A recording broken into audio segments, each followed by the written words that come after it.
Welcome back to Aesthetic Appeal Podcast, the official podcast of Aesthetic Brokers. Today, we're inside the deal room, what nobody tells you. When you get inside of the deal and you think one thing, but something reaches out and smacks you in the face with a different reality, what do you do next is critical.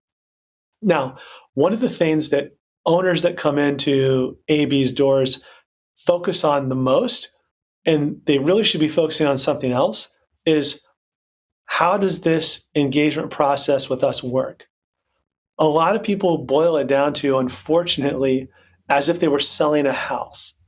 And that's not what having a quality healthcare mergers and acquisitions firm in your corner should feel like, look like, or end up resulting like. This is not Zillow. You don't throw your med spa up on a website and let it sit there and wait for buyers to come and throw an offer at you. Let's break down how the process helps an outcome significantly when you have a partner who's defending you and going to bat for you ahead of time. We had one client who had received off-market offers left and right to buy their practice, and they never paid it any mind until they finally got an offer that they thought, well, this is on par with some of the other offers we've gotten, but it's a few $100,000 higher. Maybe we should think about taking this. They came to us and asked for our professional opinion. We did a deep dive on the numbers for them and created an exorbitant amount of analysis that was in their favor and said, we actually think the value of your practice is a couple $1 million more. The end result was we brought 8 competitive buyers to the table, allowed for meaningful management discussions. And that resulted in about a 62% increase in the total deal value for our clients than what they received off-market offers on. That pales in comparison to the catastrophic event that could have occurred if they would have sold their practice at a heavy discount. It's always better to get a professional, reputable healthcare M&A firm like Aesthetic Brokers involved in your corner ahead of time before you ever go to market. For some founders who have been around this space for 10 or 12 or 15 years even, there's often a fear of the unknown, of what happens to my practice after the sale. And they always ask, is that a valid fear, or is it something that should be dismissed? I always tell founders it's a completely valid fear to have. The key about that fear is you have to be able to function through it. And the way you function through it is by breaking down little pieces of the components that are unknown to you, shedding a light on those so that you can see the actual answer of what it's going to be like after the day one close. And that helps understand, okay, this is what I'm afraid of that is validated. This is completely invalidated, and it's not something I'm concerned about anymore. I would submit to most founders that the one thing that is important to draw clarity on is team members post-transaction.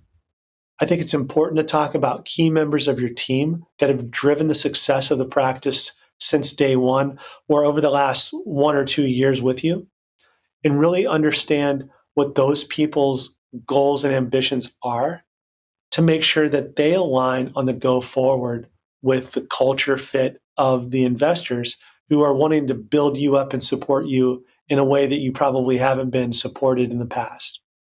Oftentimes, you'll find that heavy hitter all-stars are coveted to grow within the ranks and come up through the organization to executive leadership levels across the enterprise. And that's a great way to provide career trajectory for them that they otherwise never would have gotten in any other scenario. Some staff members who are wonderful contributors that play an important role on the overall culture process of what your patients feel on a day in and day out basis benefit through healthcare plans and 401k matching that you as an owner could never do on your own because it's too cost prohibitive. But when you become part of a greater organization, those realities become tangible for those team members.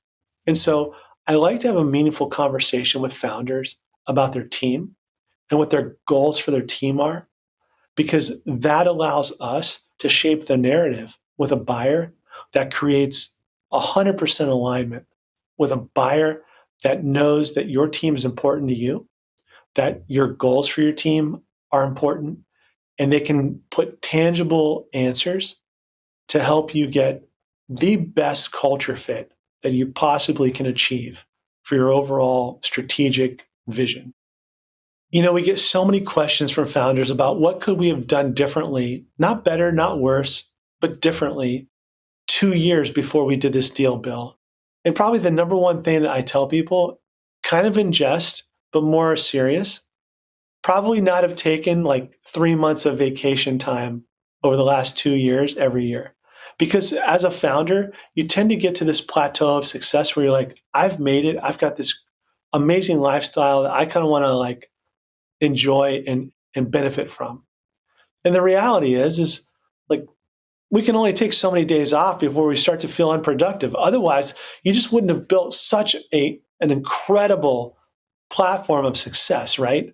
And so what I tell founders all the time is as you plan, think through, am I staying fire in the belly focused for the 2 years prior to my exit that is the same fire that I had in the first couple years building this thing? Because that is going to pay dividends for you down the road. But the thing for you up and comers that are 2-3 years into building your practice and you're maybe a year, 2-3 years out, the advice I would give is look at the version of yourself 2 years from now.